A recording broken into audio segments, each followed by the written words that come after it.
जय सिया राम।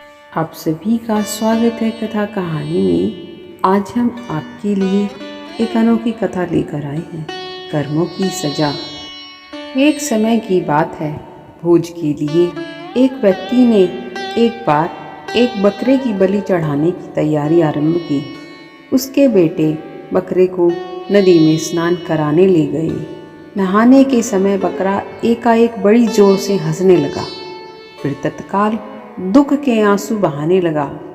उसके विचित्र व्यवहार से चकित होकर बेटों ने उससे जब ऐसा करने का कारण जानना चाहा, तो बकरे ने कहा कि कारण वह उसके पिता के सामने ही बताएगा।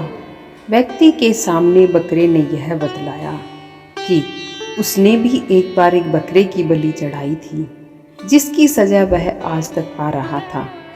तब से 499 जन्मों में उसका गला काटा जा चुका है और अब उसका गले कटने की अंतिम बारी है।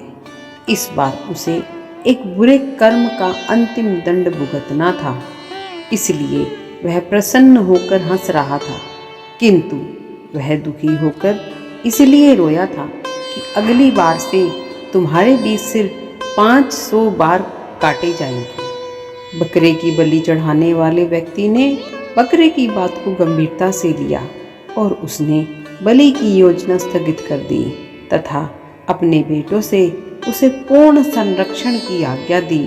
किंतु बकरे ने व्यक्ति से कहा कि ऐसा संभव नहीं है, क्योंकि कोई भी संरक्षण उसके कर्मों के पाप को नष्ट नहीं कर सकते।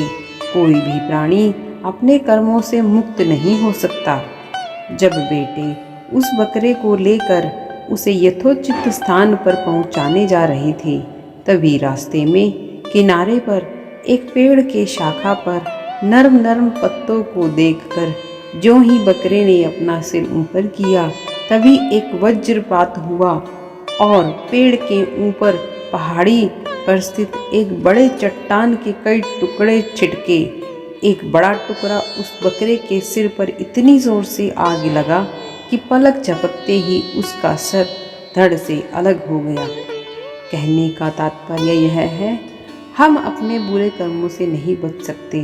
कभी ना कभी हमें इनका दंड भुगतना ही पड़ता है। श्री हरि भगवान की जय हो।